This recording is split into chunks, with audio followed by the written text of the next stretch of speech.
Hello and good morning students. I welcome you all in the next session of our online class and हम इस chapter के closure पे पहुंच चुके हैं।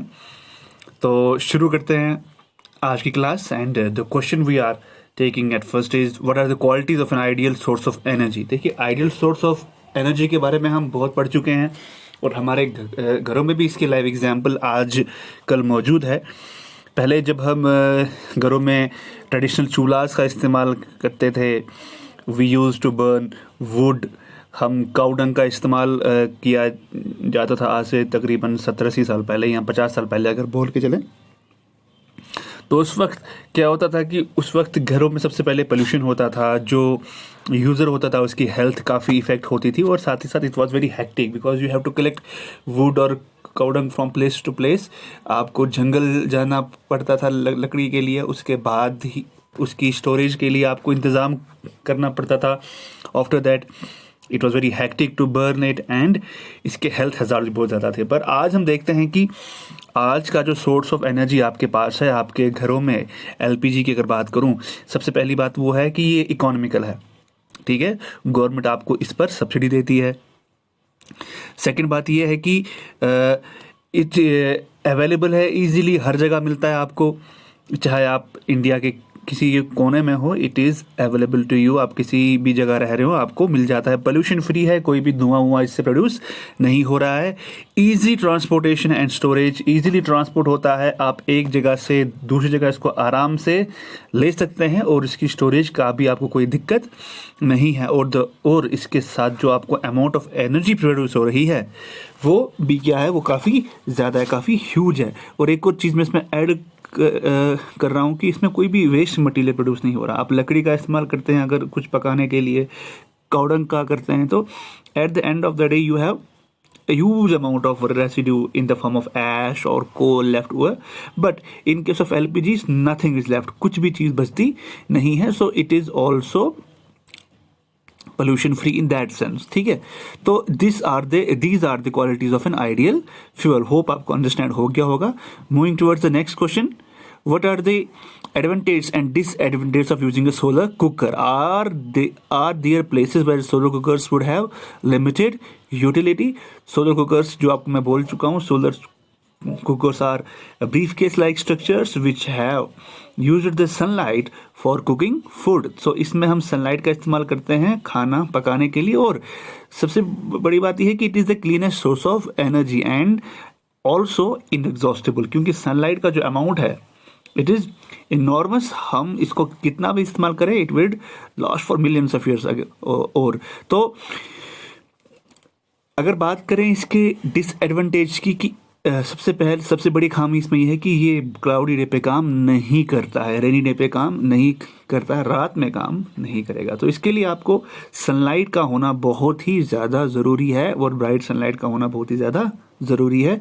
और एक और खामी इसकी ये है कि अगर आप कुछ खाना पका रहे हैं, you have to place it on the roof and time to time आपको इस सोलर कुकर की डायरेक्शन चेंज करनी पड़ेगी as the position of sunlight change. Position of sunlight जैसी चेंज होगी आपको इसके रिफ्लेक्टर की भी डायरेक्शन चेंज करनी पड़ेगी। So you need to be fully involve in the process. और आप बारिश के दिनों में इसका इस्तेमाल नहीं कर सकते हैं, रात में इसका इस्तेमाल नहीं होगा और साथ ही साथ क्लाउडी डे भी में इसका इस्तेमाल नहीं होगा। But on the other hand it is clean and inexhaustible source of energy. ठीक है, और ये पॉकेट फ्रेंडली भी है, ये उतना महंगा भी नहीं पड़ता। और साथ ही साथ you can prepare 2 or 3 meals of food at a time।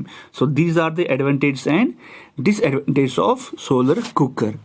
moving towards another question, what are the environmental consequences of increasing demand of energy and what steps would you suggest to reduce energy consumption?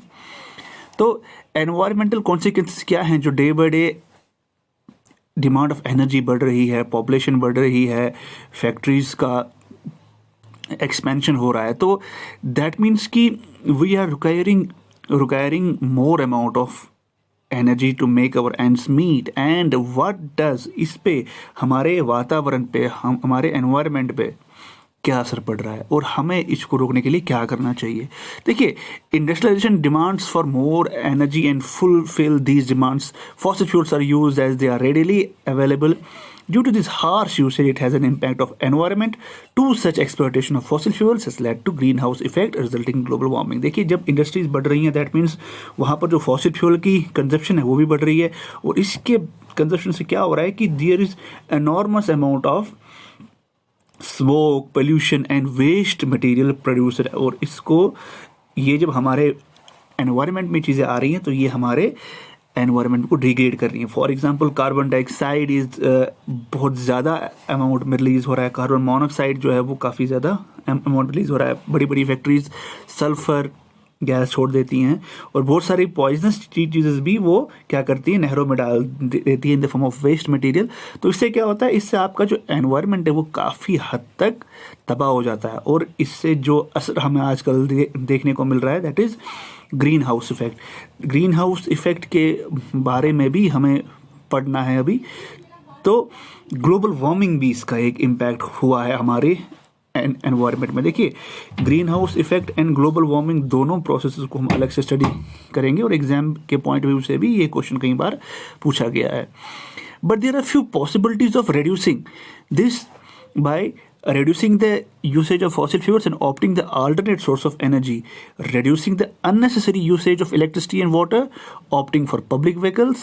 There are few small steps that can be implemented for reducing energy consumption. अब देखिए, हम 21st century में रह रहे हैं, but at the same time we have to make justice, we need to make justice with the environment also. Technology है हमारे पास, आज हमारे पास फैसिलिटीज़ हैं, हर एक के घर में गाड़ियां हैं, स्कूटीज़ हैं, बाइक्स हैं. In fact the standard of living has increase so much. But हमें थोड़ा सा अक्लमंदी के साथ अगर चलें तो हम एनवायरनमेंट को ख़राब होने से बचा सकते हैं. फॉर एग्जांपल, हमें फ्रीक्वेंटली व्हीकल का इस्तेमाल नहीं करना चाहिए. फ्रीक्वेंटली का मतलब ये कि बार बार अगर हम ऑफिस जा रहे हैं, अगर हमारा डेली रूटीन है ऑफिस का, तो we should prefer public transport. अगर हमें बाज़ार तक जाना है तो हमें पैदल जाना चाहिए, हमें मोटरसाइकिल का इस्तेमाल नहीं करना चाहिए. अगर हमारी विसिनिटी में ही मार्केट है, we should go by foot, और we should use bicycle etcetera. So इससे क्या होगा, इससे फॉसिल फ्यूल्स की जो कंजप्शन है वो कम होगी और पोल्यूशन भी कंट्रोल में होगा. आपको जैसे पता होगा कि दिल्ली में जो आज से 5-6 साल पहले जो पोल्यूशन का जो लेवल था, it was very high. But उन्होंने क्या किया, उन्होंने ऑड इवन का रूल वहाँ पे लागू किया. मतलब एक दिन ऑड नंबर की गाड़ियाँ आएंगी और एक दिन इवन नंबर की गाड़ियाँ आएंगी मार्केट में. तो दैट मीन्स उन्होंने भी यूसेज ऑफ दिस ट्रांसपोर्ट उस पर चेक किया, उसको रोका. इससे क्या हुआ, इससे पोल्यूशन कम हुआ, साथ साथ फॉसिल फ्यूल का जो कंजप्शन है वो भी कम हुआ.